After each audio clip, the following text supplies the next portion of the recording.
जाहिर है गलत है। बगावत का मुकदमा एक और सियासतदान में पाकिस्तान में कायम किया गया है और उनकी गिरफ्तारी भी हो गई है। मगर शेख साहब, ये मामला आपको कहाँ जाता नजर आ रहा है? हुकूमत दिफा में ज़रूर आ गई है, मगर ये सिर्फ हुकूमत है, ये साथ में रियासत भी है। अजीब साहब, हुकूमत है, रियासत है, अवाम है, इनको पता ही नहीं। रोजाना की बुनियाद पर ये एक नया इशू खड़ा करते हैं।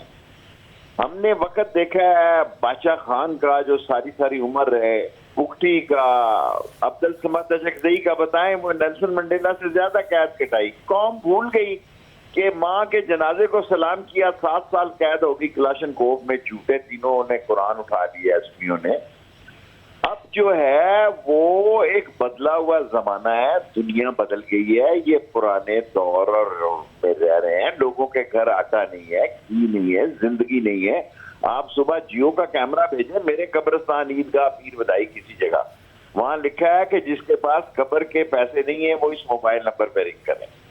सर, लोग तो मर रहे हैं, अपनी क़यामत है। हर घर में जो है एक क़यामत का समय है और हमने तमाशे लगाए हुए हैं कि इलेक्शन कमीशन ने इलेक्शन को, हालांकि राजा साहब के खिलाफ मैंने कभी बात नहीं, मेरे साथ 3 साल उन्होंने मेरे नीचे काम किया है। मैं राजा साहब को कहना चाहता हूं, आपने इलेक्शन करवाने हैं कि आपने पर्चे काटने हैं? मैं राजा साहब को कहना चाहता हूं कि 90 दिन में इलेक्शन कराने हैं और ये 78 वुज़रा का जुम्मा बाजार, जिसमें से कुछ लोगों ने वसीफे देने होंगे इलेक्शन कैंपेन के लिए, इनको जूतियां पड़ेंगी। अवाम में जो कहत का आलम है, मुल्क खाना जंगी की तरफ जा रहा है। शाहजेब, रिकॉर्ड कर लो, मार्च अप्रैल में यहाँ कुत्ता होगी, खाना जंगी होगी। और हो भी सकता है कि कुछ ऐसा कुछ हो जाए, लोगों को अंदाजा ही नहीं कि लोगों के घर में क़यामत है। लोगों जिसके घर में बिल इस महीने का जा रहा है वो तो और भी बगावत पे उभरा हुआ है।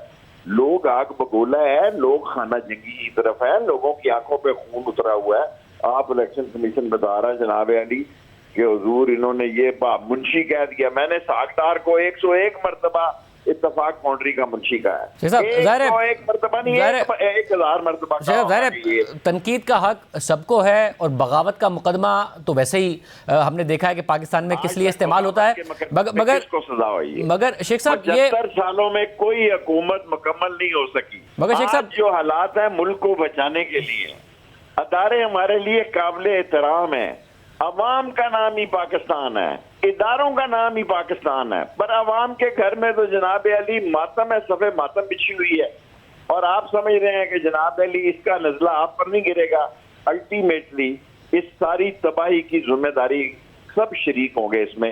बेहतर है इलेक्शन कमीशन इलेक्शन की तरफ जाए। 2 असम्बलियां तहलील हो चुकी हैं, 90 दिन में इलेक्शन कराए।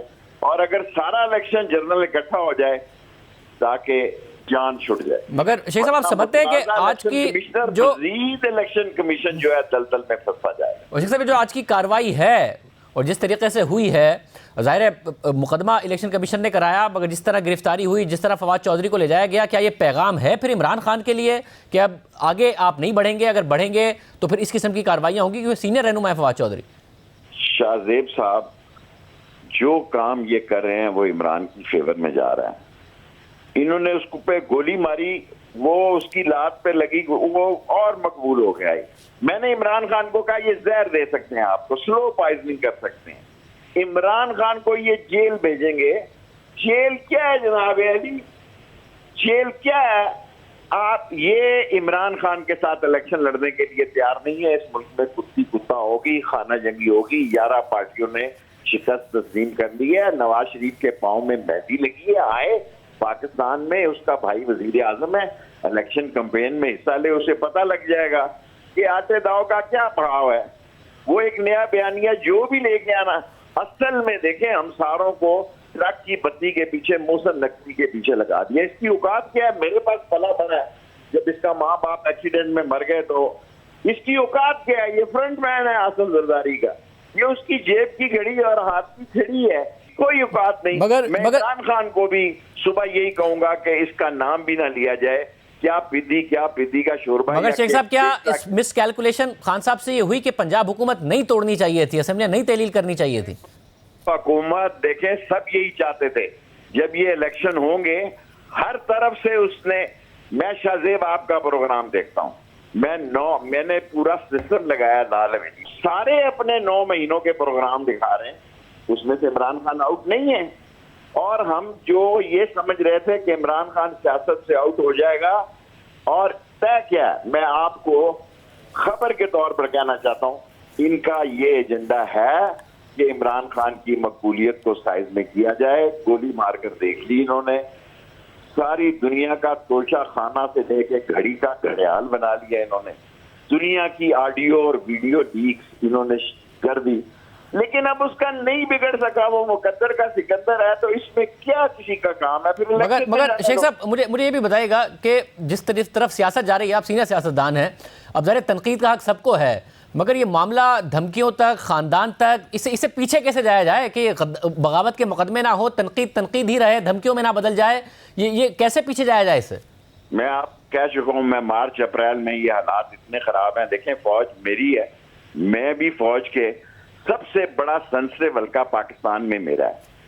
GHQ वहां है, इनका घर वहां आर्मी चीफ का मेरे हल्के में, ट्रिपल ब्रिगेड वहां है, 10 कोर वहां है, आर्मी हेडक्वार्टर वहां है, एयरफोर्स है। ये मैं हल्के के अंदर की बातें कर रहा हूं। मेरे मोहल्ले में से 3 लेफ्टिनेंट जनरल हैं जी। देखें, ये फौज भी अवाम की है, फौज को समझना चाहिए कि अवाम बगावत की तरफ जा रही है, और ये बहुत अच्छी बात है कि इस मुल्क को इलेक्शन की तरफ जाना चाहिए। और जो लोग फौज की तकरीम और अदारे की तजलील का मिशन रखते हैं, वो काबिल मज़म्मत है। मगर शेख साहब देखिए, पाकिस्तान का जीना मरना जो है अवाम और फौज के साथ है, और अवाम ये तकाजा कर रही है कि हमें इलेक्शन की तरफ जाना है। अब इस सब में मसला ये है कि जाहिर है एक मैसेजिंग अगर खान साहब के लिए हो गई तो खान साहब जवाब में यही मैसेजिंग देंगे ना कि वो अवाम को सड़कों पर लाएं, मगर जो मुख्तलिफ प्रोटेस्ट हुए, जो कल भी हुआ, उससे पहले जो उनका लॉन्ग मार्च था, वो बहुत बड़ा क्राउड नहीं टर्न आउट दिखा सके हैं। तो ऐसी सूरत में आपको लगता है कि खान साहब के लिए मुश्किलात बढ़ेंगी? मैं आपसे अर्ज करूं, अगर आप बुरा ना मनाएं, ये सब लोग जो क्राउड इकट्ठा करते हैं, ये देखें, जो मैंने आप इतराज किया सुबह, इमरान खान को कहूंगा कि तेरा ये मुकाम ही नहीं है कि तू मोहसिन नकवी जैसे लोगों का नाम ले। मुझे खुद मुनिस ने कहा कि हमारे भाइयों में लड़ाई उसने की, अब ये वक्त खत्म हो गया है। मगर शेख साहब, मुझे ये बता दीजिए कि आज जो कुछ हुआ है, ये सारा का सारा आप समझते हैं कि शिकायत तो इलेक्शन कमीशन ने कर दी, दिफा में हुकूमत आ गई, ये सारा वाकई हुकूमत की तरफ से और इलेक्शन कमीशन ही की तरफ से पैगाम है, या फिर तरफ से भी पैगाम है? इससे जो है माजरत के साथ फवाद हो रही है, और मुखालफों के लिए कुत्ता हो रही है। ये कोई अच्छी बात नहीं। वो चला है लाहौर से तो आपके कैमरे पे है, वो पेश हुआ है तो कैमरे पे है, उनकी फैमिली कैमरे पे है, उनका भाई कैमरे पे है, उनके कजन कैमरे पे। और सियासत क्या होती है जी? मुझे आप बताएं, सियासत क्या है? सियासत यही है कि आपका मार्केट में जिक्र हो। जिन नाहलों ने उन्होंने इमरान खान की खिदमत की और फवाद चौधरी की खिदमत की, 2-4 मगर शेख साहब देखिए, मैं ये जानना चाह रहा हूँ कि ज़ाहिर मुल्क अगर क्राइसिस में है, तो हमने देखा कि इमरान खान साहब की हुकूमत में 4.25 साल क्या हुआ, किस तरीके से मुखालिफिन को जेल में डाला गया, अब ये हो रहा है। तो अगर इस तरीके से मामला आगे बढ़ा, शेख साहब सवाल सुनिएगा मेरा, अगर मामला इसी तरीके से आगे बढ़ा कि फिर इमरान खान साहब हुकूमत में आए तो वो अपने बदले लें, फिर उनसे कोई बदला ले, तो मामला तो ऐसे चल नहीं सकता है। या फिर तनकीद की बजाय फवाद चौधरी साहब ने कहीं ना कहीं लिमिट तो क्रॉस की, उन्होंने धमकी की भी बात की, तो ये मामला इस तरह तो ना मुल्क चल सकता है ना सियासत चल सकती है। तो कहीं ना कहीं साथ ही सर जोड़कर बैठना पड़ेगा सबको। ये सियासतदानों को ये फैसला की तरफ अवाम को ले जाना है। अवाम पिस गई है, अवाम मर गई है। मुझे अपना हल्का अपने हाथ से निकलता हुआ नजर आता है कि लोग मुझे कहते हैं, जी आपका क्या है, आप तो फर्स्ट क्लास गाड़ी पे लाल हवेली आते हैं और जाते हैं, बात हमारी करें। मैं अपने हल्के की आपको बात बताता हूं, और मैं जिम्मेदारी से कह रहा हूं कि हालात बहुत खराब हैं। ये 90-100 दिन में फैसला कर लें, ये 90 दिन का इलेक्शन भुगता लें, और जिसकी अक्सरियत हो उसकी 2 सूबाई हुकूमतें बन जाए, कोई सुकून हो जाए। और अगर आपने मारामारी करनी है, मैं तो मोहसिन नकवी में टाइम नहीं जाया करना चाहता। मगर शेख साहब, आपको टाइम पर बैठा हुआ है, अप्रैल में कचरा है, जिसका इंजन धुआं दे रहा है, उसको डिस्कस करो। मैं शाहजेब, मगर शेख साहब अप्रैल में सियासी तौर पे क्षमा करूं, मगर शेख साहब अप्रैल में आपको इलेक्शन नजर आ रहे हैं पंजाब के, या मुश्किल नजर आ रहे हैं? देखिए, मैं इलेक्शन को होते देख रहा हूं, और अगर ये इलेक्शन नहीं हो रहे तो ये मुल्क संभालना किसी के बस की बात नहीं। ये मुल्क के हालात इतने खराब हैं कि अदारों को, जैसे उन्होंने अब ये कहा है कि हम दूर रहना चाहते हैं, वो अदारे उसका उनको साबित भी करना पड़ेगा कि वो चाहते हैं। इलेक्शन अब सूबों के लिए तो इमरान खान ने रास्ता हमवार कर दिया है। मरकज की जब आप आएंगे, आपने कोई चीज लाएंगे, उस वक्त देखी जाएगी